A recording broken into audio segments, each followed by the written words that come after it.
Sir नमस्कार. आजच्या कार्यक्रमाच्या निमित्तानं सध्या मोबाईल वापराचा जो अतिरेक होतोय त्याबद्दल तरुणाईला तुम्ही काय संदेश द्याल? आजच्या व्याख्यानाचा विषयही तोच होता. अतिरेक सोशल मीडियाचा वापर, ज्याच्यामुळे आपल्यामधला माणूस कुठेतरी हरवत चाललेला आहे. आपलं प्रचंड मोठं हे दैवी शरीर आहे, दैवी जे आई बापाकडून आपल्याला मिळालेलं त्याचा नाश पावत आहे.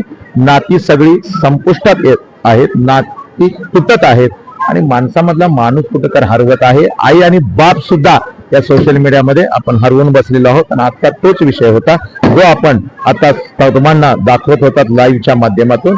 आणि प्रत्येक श्वास एकच ध्यास, त्याला आता माणूस घडवूया, माणूस घडला पाहिजे.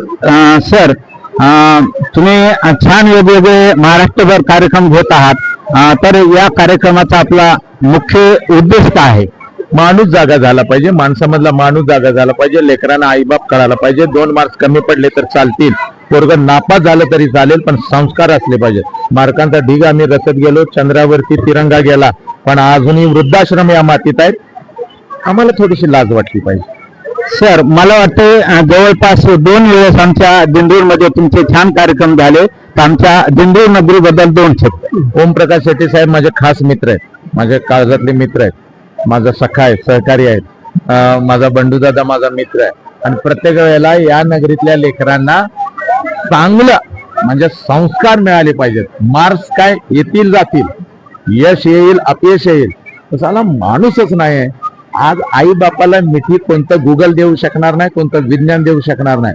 आई बापाला मिठी या मातीमध्ये येऊन असेच प्रबोधनकार जे महाराष्ट्रामध्ये देशामध्ये काम करतायत तेच आई बापाला हरवलेली मिठी देऊ शकतात. त्यामुळे आज माझे साहेब नाही आहेत, त्यांची आठवण येते, पण चला साहेबांच्या माध्यमातून हे लेकरू आहे.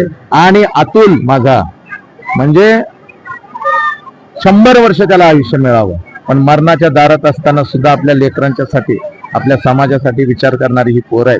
हा माझा वैभव आहे, राहुल आहे माझा.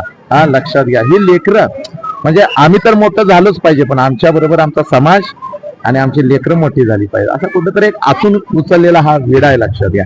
त्यामुळे प्रत्येकानं एक माणूस आपण जन्माला काय आलोय माणूस, आणि तेच आपण राहिलो नाही. जनावर माणसासारखी वागायला लागली आणि माणूस जनावरांच्या पेक्षा सुद्धा खालच्या स्तराला जाऊन वाचायला लागला. 9 वर्षाच्या लेकीवर 2-2 हराम करतो पडतात.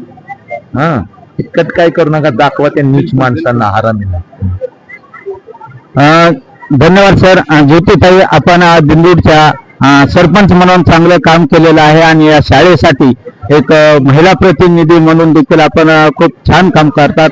हंकारे सरांचा जो कार्यक्रम झाला त्याबद्दल आपल्याला काय वाटते? मला खूप अभिमान आहे. असेच दादा आणखीन आमच्या शाळेला लाभले तर खूपच अभिमान वाटेल. आमच्या शाळेतील प्रत्येक विद्यार्थी असाच घडत जाईल, दादांसारखाच व्हावा हीच सदिच्छा आहे माझी. धन्यवाद. राहुल सर, आपण या सर्व संस्थेचे सीओ म्हणून काम करतात, का हंकारे सरांना इथं का बोलावं असं आपल्याला वाटतं?